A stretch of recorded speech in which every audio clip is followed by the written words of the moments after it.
어떤 사람이 하나님께 이런 질문을 했답니다. 하나님 보시기에는 이 100년이라는 세월이 얼마나 긴 시간입니까?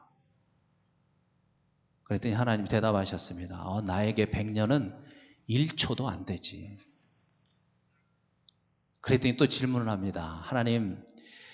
하나님에게 1억 원이라고 하는 돈은 1억 원이라고 하는 돈은 얼마나 가치가 있습니까? 그랬더니 하나님이 그거 나한테는 10원도 안 되지. 그때 이 사람이 정색을 딱 하고 하나님께 하는 말이, 하나님 저 10원만 빌려주세요. 그러더래요. 10원만 빌려달라. 대단하죠? 하나님이 그에게 대답해 줬습니다. 물론 빌려주지. 그런데 1초만 기다려라.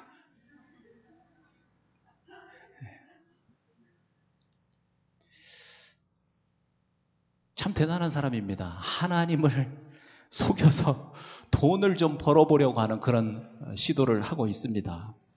정말 이런 사람이 있을까요? 없을까요?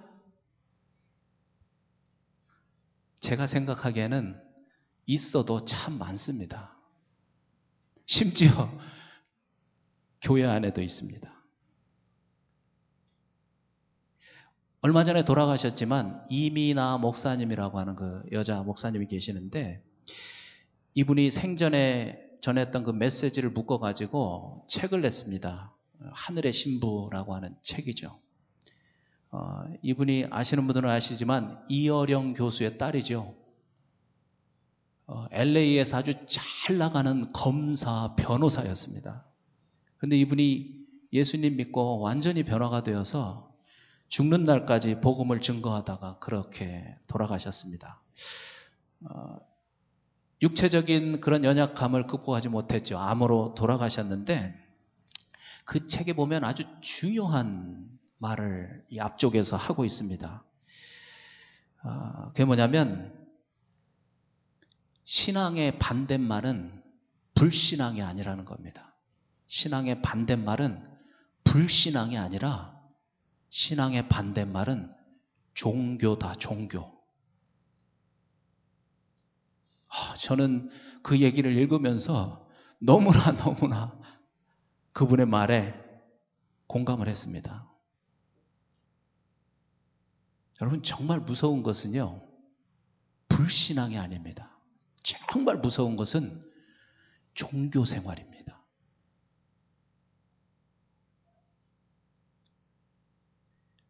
왜냐하면 불신앙은 신앙으로 돌아올 기회가 많습니다. 그런데 종교 생활을 하는 사람들은 신앙 생활로 돌아오기가 무척 어렵습니다. 그러면 이 종교 생활과 신앙 생활은 뭐가 다른가? 그것을 구별하는 건 아주 간단합니다. 내 삶의 중심에, 내 마음 중심에 내가 있으면 그 사람은 종교 생활하고 있는 사람입니다. 반면에 내 삶의 중심에, 내 마음 중심에 하나님이 계시면 그 사람은 신앙생활하고 있는 사람입니다. 조금 더 구체적으로 적용을 하면, 하나님을 이용해서 한번 성공해봐야지, 그런 마음을 가지고 교회에 나오고 하는 그런 사람들은 종교생활을 하고 있는 겁니다. 그런데 심각한 문제는 뭐냐면, 바리새인들, 서기관들, 종교 생활을 하고 있는 그들에게 예수님께서 너희들 마음에는 하나님을 사랑하는 마음이 없다, 지적해 주셨습니다. 하나님 사랑하는 마음이 없다는 말은 다른 말로 하면 믿음이 없다는 뜻입니다. 믿음이 없다는 말은 다른 말로 하면 천국에 갈 수 없다는 그런 말입니다. 그러니까 신앙생활이 아니라 종교생활을 하는 사람은 교회를 100년을 다녀도 천국에 갈 수 없습니다. 자기중심적인 삶을 사는 사람. 오늘 말씀의 주인공, 너무나도 잘 알려진 그런 인물입니다. 꿈의 소년 요셉. 노예로 팔려간 이 17살 난 소년이 꿈을 잃지 않고 하나님의 말씀에 순종하면서 열심히 살았더니 결국 그 큰 나라, 애굽이라고 하는 나라의 총리가 되었다. 그러한 성공 스토리입니다. 저도 어려서부터 교회에서 이 요셉 얘기를 들으면서 요셉이 참 부러웠습니다. 야, 나도 교회에 빠지지 말고 열심히 교회 다녀야지. 하나님 믿으면 요셉처럼 이렇게 성공한대. 나도 그래서 성공할 거야. 그런 생각을 했습니다. 여러분, 요셉에 대한 말씀을 읽으면서 그런 결론을 내리고 그런 교훈을 따라서 살려고 하면 바로 그렇게 사는 삶이 종교 생활입니다. 신앙생활이 아니라 젊은이들이여 요셉처럼 꿈을 가져라. 꿈을 가진 자는 망하지 않는다. 꿈을 가지고 노력하는 자들 하나님이 도와주신다. 그래서 결국 성공한다. 이렇게 정신없는 설교를 너무나도 폼나게 하시는 그런 분들이 참 많습니다.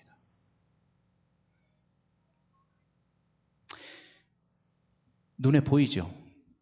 뭐가 보입니까? 최대의 관심은 나의 성공입니다. 내가 중심입니다. 내가 중심입니다. 하나님은 내 성공을 위해서 존재하는 그런 분입니다. 이것이 종교 생활을 하는 사람의 눈에 보이는 요셉의 생애입니다.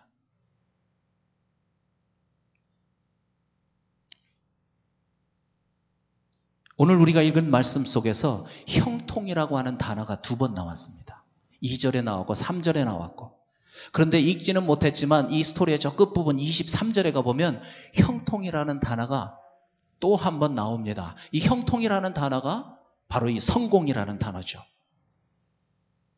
오늘 이 말씀을 잘 살펴보려고 합니다. 보통 사람들이 생각하는 형통, 성공, 그것과 하나님이 말씀하시는 성공, 형통이 무엇이 다른가? 오늘 확실하게 깨달아야 합니다. 2절 말씀에 보면 여호와께서 요셉과 함께 하심으로 그가 형통한 자가 되어 그의 주인 애굽 사람의 집에 있으니 그랬습니다. 이 애굽 사람, 그의 주인 애굽 사람이 누굽니까? 그 당시 애굽 나라의 친위 대장, 요즘으로 말하면 경호실장, 이 정도 되겠죠? 그가 요셉의 주인이라고 말하고 있습니다. 요셉은 그의 종입니다. 그런데 성경은 그가 형통한 자라고 합니다. 그가 성공적인 삶을 살고 있다고 말씀하고 있습니다. 여러분, 그냥 지나치지 말고 이 말의 앞뒤를 한번 잘 생각해 보십시오. 정말 이 말이 되는 말인가? 채색 옷을 입고 아버지로부터 특별한 사랑을 받으면서 살았던 그 요셉. 그가 형들에 의해서 팔렸습니다. 그래서 남의 종이 되었습니다. 남의 종이 되고 말았습니다. 그런데 그의 삶이 형통한 삶이라고 말하는 겁니다. 성공했다고 말하고 있는 것입니다. 아무리 생각해봐도 이것이 성공이라고 하기에는 말의 앞뒤가 맞지 않는 것 같습니다. 적어도 성공한 삶이라고 말하려면, 형통한 삶이라고 말하려면 그렇게 잔인하게 형제들에 의해서 팔리지 말았어야 되죠. 아니, 설사 형제들이 나빠서 그를 팔았다고 하더라도 그 당시에 가장 잘 사는 나라 애굽 땅에 와서 부잣집에 들어가서 양자가 되었더라. 이 정도는 돼야죠. 그래야 하나님이 요셉을 인도하셔서 형통한 자가 되었다. 이렇게 말할 수 있지 않겠습니까?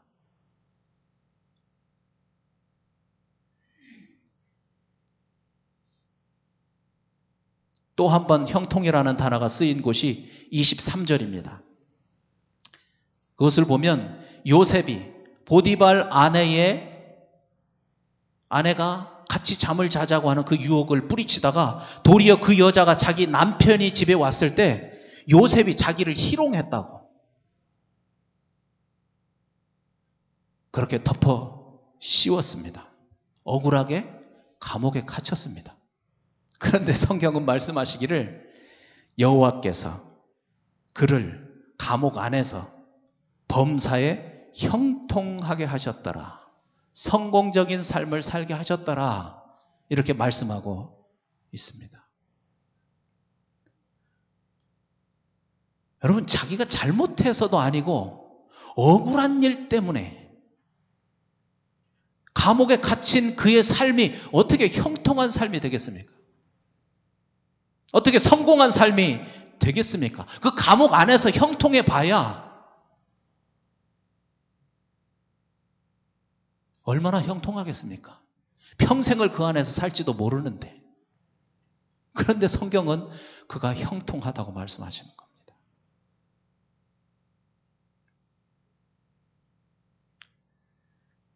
그가 성공한 삶을 살고 있다고 말씀하시는 겁니다. 그래서 이제는 우리 생각에는 전혀 그렇지 않음에도 불구하고 성경이 계속해서 요셉이 형통한 삶을 산다고 말씀하시니까 왜 성경이 그렇게 말씀하시는지 그것을 다시 한번 자세히 살펴봐야 한다는 겁니다. 다시 한번 보면 형통이라는 단어가 쓰인 부분들을 자세히 살펴보면 공통적으로 그 단어 앞에 붙어있는 말들이 있습니다. 2절에 보면 여호와께서 요셉과 함께 하심으로, 3절에 보면 여호와께서 그와 함께 하심을 보며, 조금 전 읽었던 23절도 여호와께서 요셉과 함께 하심이라. 여러분, 이 말씀들을 종합해 보면 성경에서 말씀하시는 형통한 삶, 그 삶이 무엇인지 알 수 있습니다. 성경이 말씀하시는 형통한 삶은 다른 것이 아니라 여호와께서 함께 하시는 삶. 여호와께서 함께 하시는 삶.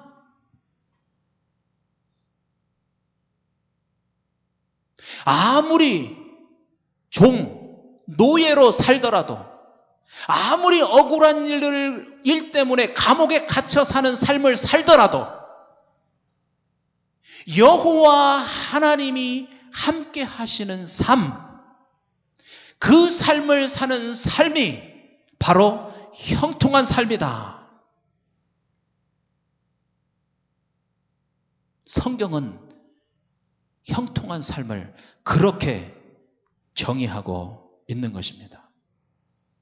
어떤 사람이 이런 얘기도 할 수 있습니다. 그래도 요셉이 나중에 총리가 되지 않습니까? 성공하지 않습니까? 그런데 참 신기한 건 나중에 요셉이 애굽의 총리가 된 다음에는 성경에 그가 형통했다는 단어가 한 번도 나오지 않습니다.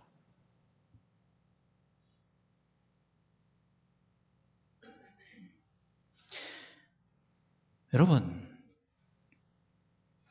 우리가 이 시점에서 중요한 결론을 내야 합니다. 그건 뭐냐면 성공에 대한 개념입니다. 성공에 대한 개념. 성공이 뭐냐? 형통이 뭐냐?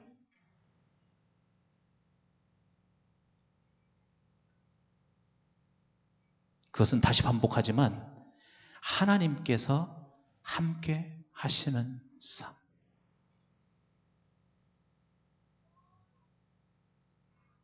하나님께서 함께 하시는 삶.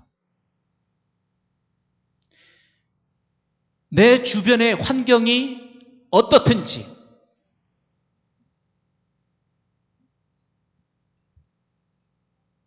내가 지금 살고 있는 상황이 어떻든지 그것에 상관없이 하나님과 함께하는 그 삶을 살고 있다면 그 삶이 형통한 삶이라고 성경이 말씀하고 있다는 것입니다.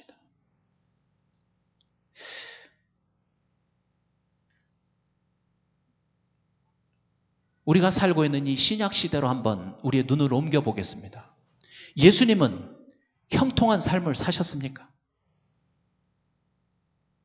아니면 실패하셨습니까? 예수님의 제자들은 형통한 삶을 살았습니까? 우리가 잘 알고 있는 사도 바울 어떻습니까? 순교를 당한 스데반 집사님은 어떻습니까? 노년에 반모섬으로 귀향을 가서 산 사도 요한은 어떻습니까?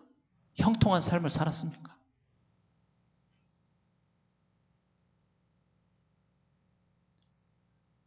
우리와 같은 시대를 살고 있는 사람들에게로 한번 눈을 또 옮겨보겠습니다. 엘리엇과 그의 네 친구에 관한 비디오를 저도 본 적이 있습니다. 아마 여러분도 보신 분들이 있을 겁니다. 이들이 후아오리니 좀 이름이 어렵네요. 후아오리니 부족을 선교하기 위해서 비행기를 타고 이 남자 5명이 해변에 내렸습니다. 그랬더니 원주민들이 창을 들고 인사를 하기 위해서 그들을 맞이하러 나왔습니다. 그런데 바로 그날 그냥 그 자리에서 그들이 이 5 친구를 다 창으로 찔러서 죽였습니다.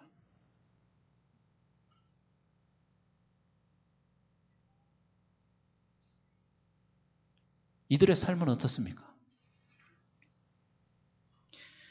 그들은 목숨을 헛되이 버리지 말라는 주변의 충고를 들었어야 할까요? 한순간 잘못된 판단 때문에 그들의 삶이 실패하고 말았습니까? 어떻게 생각하십니까? 그의 아내 엘리자베스는 남편을 창으로 찔러 죽인 그 원주민에게 다시 갔습니다. 가서 그들을 선교하는 일에 지도자로 앞장서서 결국 그 부족이 다 예수님 앞에 돌아왔습니다.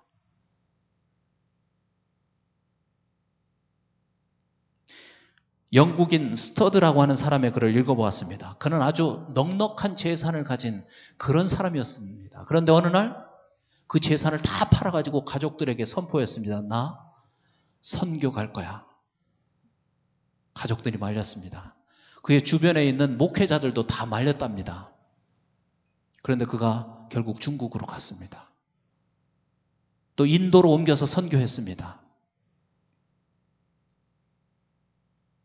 나중에 아프리카에 가서 선교하고 아시아에서 선교했습니다. 은퇴해야 될 나이에. 결국 남아메리카에 가서 선교하다가 죽는 날까지 그곳에서 죽었다고 합니다. 그가 세상을 떠나기 전에 마지막으로 편지를 썼는데 그의 편지에 이런 글이 있습니다. 우리는 수천 번을 인간을 의지하며 살기보다 하나님을 신뢰하다가 당장 죽는 편이 더 낫다. 이 사람에 의해서 WEC라고 하는 선교단체가 세워져서 지금까지도 남아메리카에 그리스도의 복음이 증거되고 있다고 합니다. 여러분, 수도 없이 많은 우리의 신앙의 선배들이 하나님이 없는 편안한 안방을 거부하고 하나님과 함께하는 거친 들로 나갔습니다.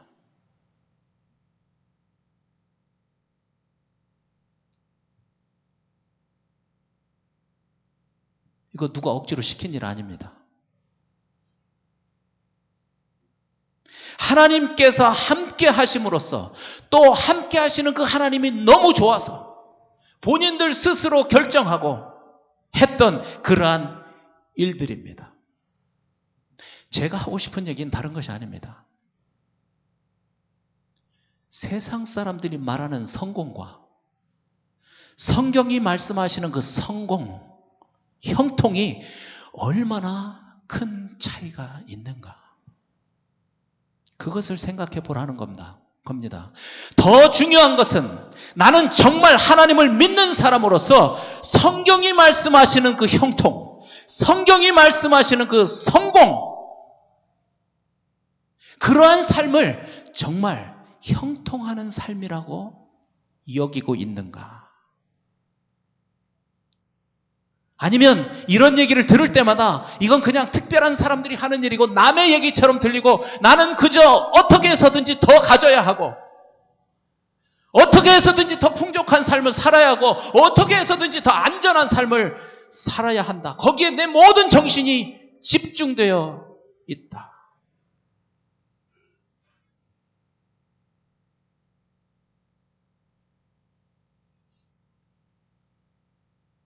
그렇다면 우리는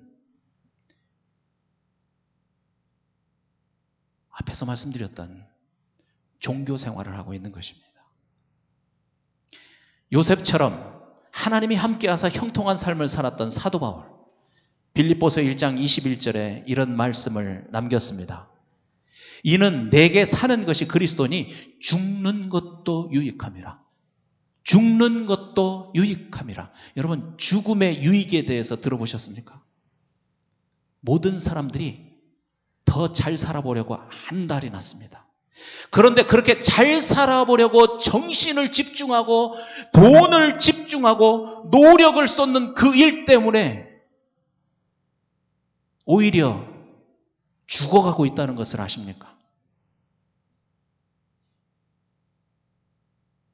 살려고 하는 그 일이 나를 오히려 죽이고 있습니다. 그 일 때문에 병나고 그 일 때문에 스트레스 받아서 고혈압 생기고 그 일 때문에 두통이 생기고 그 일 때문에 어떤 사람은 가족이 박살이 나고 그 일 때문에 불치병에 걸리기도 합니다. 잘 살겠다고 그렇게 열심을 낸 그 일이 나를 오히려 죽이는 것입니다. 도대체 뭐가 유익한 건지 한번 생각해 보라는 겁니다. 뭐가 유익한 겁니까? 내게 사는 것이 그리스도니, 즉 나와 함께 하시는 분이 하나님이시니 죽는 것도 유익함이라.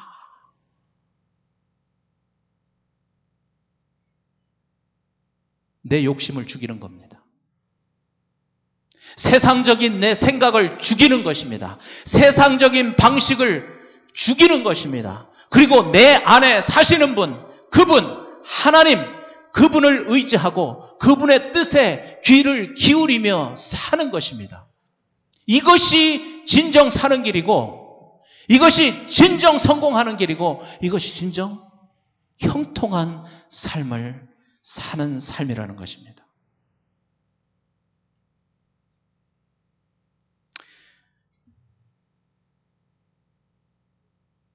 우리가 요셉을 보면서 그저 애굽의 총리가 된 것, 그것을 부러운 눈으로 볼 것이 아니라는 것입니다. 그것이 정말 성공이라면 이 요셉 얘기는 성경에서 빼야 합니다. 하나님께서 그를 특별히 쓰시려고 요셉에게만 특별한 은혜를 준 것이라면 요셉 얘기는 나하고는 전혀 상관없는 얘기가 됩니다. 이렇게 설교할 필요도 없습니다. 그러나 그가 남의 집에 종으로 살 때 이미 형통한 삶을 살았다면 우리와도 관련이 있는 얘기입니다. 그가 억울한 일로 감옥에서 갇혀 살 때 이미 형통한 삶, 성공적인 삶을 살았다면 그 이야기가 내 얘기도 될 수 있다는 것입니다. 성공의 개념을 바꾸십시오. 성공의 개념을 바꿔야 합니다. 하나님께서 함께 하시는 삶, 그 삶이 성공적인 삶이라고 하는 개념으로 우리의 성공적인 개념을 바꿔야 합니다. 그러면 집에서 아기만 키우는 엄마도 충분히 성공적인 삶을 삽니다. 집에서 가사 일만 돌보는 주부도 얼마든지 성공적인 삶을 삽니다. 아무리 길거리에서 노동을 하면서 사는 사람이라도 얼마든지 성공적인 삶, 형통한 삶을 살 수 있습니다. 아무리 작은 사업체를 운영하며 살아도 불만 없이 성공적이고 형통한 삶을 삽니다. 아니, 요셉처럼 세상적으로 큰 인물이 되는 사람이라도 형통하고 성공적인 삶을 살 수 있게 되는 것입니다. 여러분, 하나님께서 함께 하시는 그 삶이 성공적인 삶이라고 하는 그 성공의 개념을 가지고 살았던 요셉, 그의 삶이 어떤 일로 나타났습니까? 구체적으로 비록 종이었지만 보디발의 가정에서 인정을 받는 것으로 나타났습니다. 최대한 성실하게, 최대한 열심히, 최대한 양심을 지키는 그런 삶으로 나타났습니다. 하나님을 알지 못하는 그의 주인, 비록 그의 종이지만 하나님이 요셉과 함께 하심을, 그러한 요셉의 삶을 통해서 그도 알게 되었습니다. 그래서 가정의 총무로 삼고 그가 가지고 있는 모든 것을 맡겨버리는,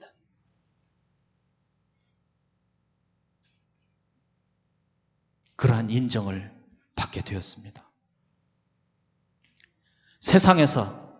우리가 세상에서의 삶의 모습은 어떤지 한번 생각해 봐야 합니다.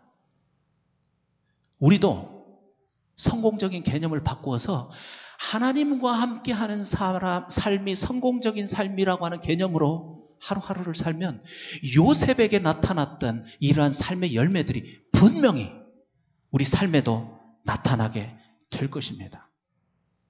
하나님과 함께하는 삶이 성공적인 삶이라는 개념을 가지고 부모로서 가정에서 아이를 기르면 아이들이 정말 존경하는, 부모를 통해서 하나님을 보는 그러한 부모로 살아가게 될 겁니다. 그러한 친구로 살아가게 될 겁니다. 그러한 남편으로, 그러한 아내로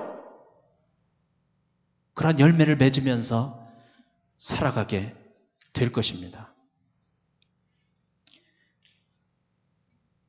그렇게 우리가 살 때 세상 사람들, 하나님을 모르는 세상 사람들이 자기의 일들을 믿고 맡깁니다.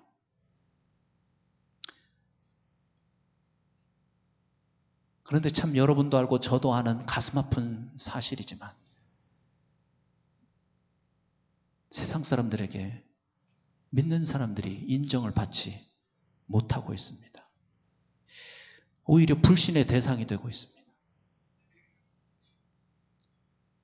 그 이유가 뭘까요? 성공에 대한 올바른 개념을 갖지 못했기 때문에 그렇습니다. 성공에 대해서 성경적인 개념이 아니라 세상 사람과 똑같은 개념을 가지고 있기 때문에 결국 그런 일이 벌어지고 만 것입니다. 세상 사람들과 똑같은 성공적인 개념을 가진 사람들은 신앙생활 하면서 이렇게 양다리를 걸치고 사는 그런 삶을 삽니다. 그런 사람들은 얘기해보면 상처투성이입니다. 왜냐하면 믿음의 사람으로 살려고 하다가 세상에 가서 꽝꽝 부딪혀가지고 상처를 받습니다.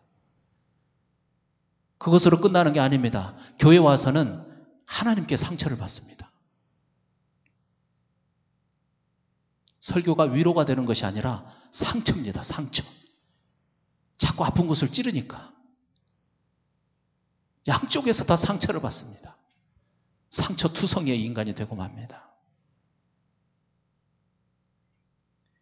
요셉, 보디발 아내의 성적인 유혹도 잘 이겨냈습니다.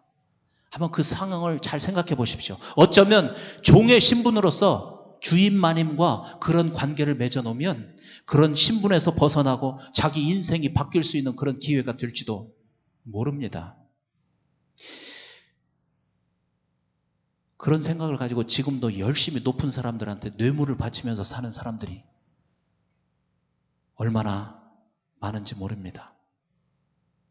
자기보다 높은 위치에 있는 사람들, 그들이 자기의 생명줄을 쥔 것으로 생각하고 아부하고 아첨을 떨고 돈을 바치고 심지어 별장을 지어놓고 모셔다가 대접하고 성접대를 하고 요즘 한국 뉴스에 열심히 올라오고 있죠. 왜 이런 일이 벌어집니까? 성공에 대한 잘못된 개념 때문입니다. 성공에 대한 잘못된 개념. 그들은 하나님을 모르니까 그냥 그렇다고 치고, 우리는 이제 이 성공에 대한 개념을 바꿔야 합니다. 하나님과 함께하는 삶이 성공적인 삶, 형통한 삶이라고 하는 개념으로 확실하게 바꿔야 합니다. 그래야 우리도 어떤 유혹에도 흔들리지 않는 요셉과 같은 그런 삶을 살 수 있게 되는 겁니다. 아무리 억울한 일을 당하더라도 하나님과 함께하는 삶이 성공적인 삶이라고 하는 개념을 가지고 있으면 그런 환경을 탓하지 않습니다. 요셉처럼 감옥에 갇힐지라도 그 주변 사람들로부터 인정을 받는 그런 삶을 살게 되는 것입니다. 하나님께서 함께 하시는 삶.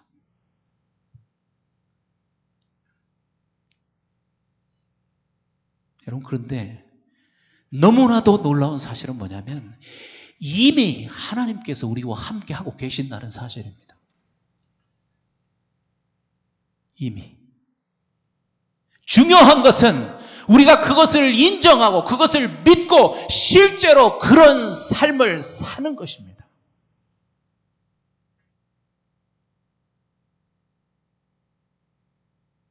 하나님이 함께 하시는 삶이 가장 복된 삶이라는 것, 그것이 성공적인 형통한 삶이라는 것을 믿고 실제로 나와 함께 하시는 그 하나님,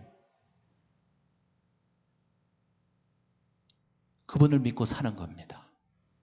그렇게 할 때 요셉과 같은 그러한 삶을 살게 되는 것입니다.